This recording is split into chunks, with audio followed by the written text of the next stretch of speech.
Okay, good day mga teknik, at meron naman tayong isang Dell dito na laptop. Yan mga teknik, ito pong kanyang sira. Basag na basag yung kanyang screen. Yan. Tapos sinubukan ko siyang ikabit sa external na pangalan nito, monitor, pero wala siyang response. Yan, tingnan natin. So yung mga teknik, ilagay natin sa PC HDMI from YouTube. Yan, naka-HDMI na siya. Pero yan mga teknik, unfortunately wala siyang response. So, samantalang nakakonect na siya sa HDMI.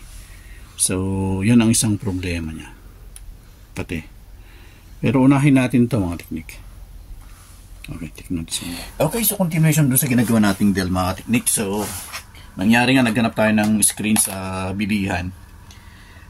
Medyo mahal ang screen nila. Ngayon, since meron ang problema ito pag sinasaksak natin sa tawag nito, sa HDMI, sa external monitor, walang output na lumalabas. So nakapagtataka. Ngayon, plano kong tanggalin tong kanyang screen at tignan natin kung gagana siya.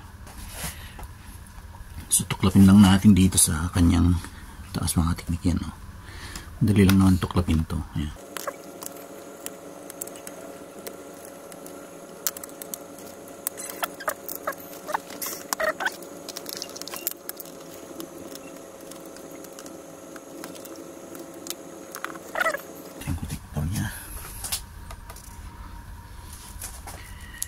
So tinanggal ko na siya. Dito lang mayroon siyang clip lang dito. Yan. Iangat nyo lang yan. Then tanggalin natin yan. Yan. Tapos testing natin yan. Yan mga basag na basag mga teknik. Titingnan yung basag. So yung mga teknik, tinanggal ko na yung screen. Balik natin yung kanyang HDMI. Tapos power.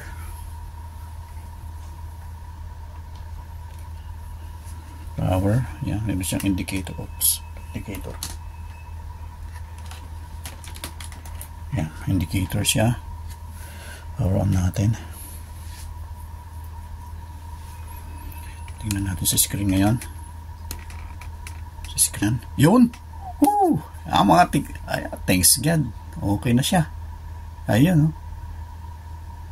So, posibleng may problema sa screen. Dahil dun sa nabasag na screen, posibleng naapektuhan yung kanyang circuit sa mainboard para hindi magbigay ng output.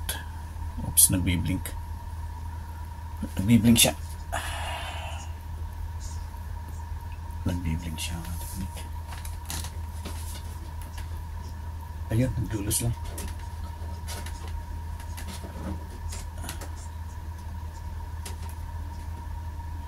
Naglulos.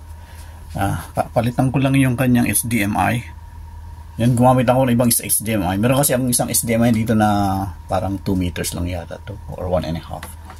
So parang nakikita ko medyo mahina yung signal papunta sa TV doon sa HDMI na yon. So gamitin na natin to. Ayun. Ayan siya mga teknik natin.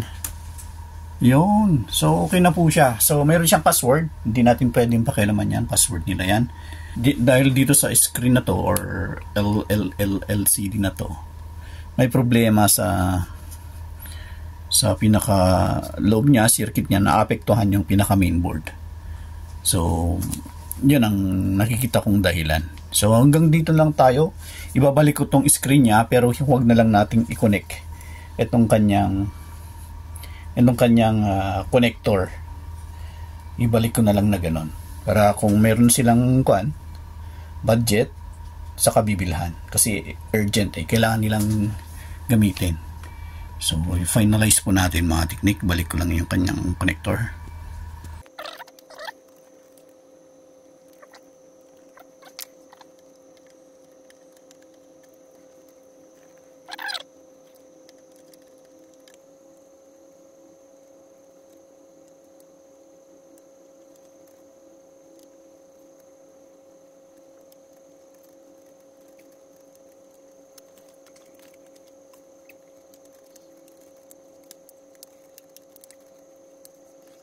Okay, testing natin mga technique.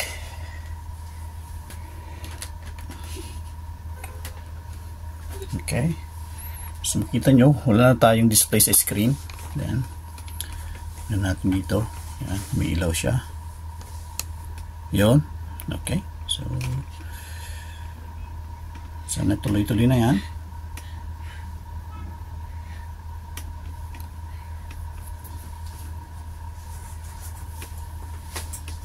Yun.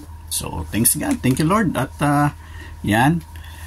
So, ganun lang po ang pagkuha natin sa screen pag ayaw gumana. So, okay na po siya. Pansamantala, ganito muna ang setup nila. Then, pag mag-decide na silang bibili ng panibagong screen, then, palitan natin yung screen. Total, napakadali lang. 4 na screw lang. Ito, tutuklapin lang. Then, dun sa connector, napakadali. So, hanggang dito lang tayo mga technique.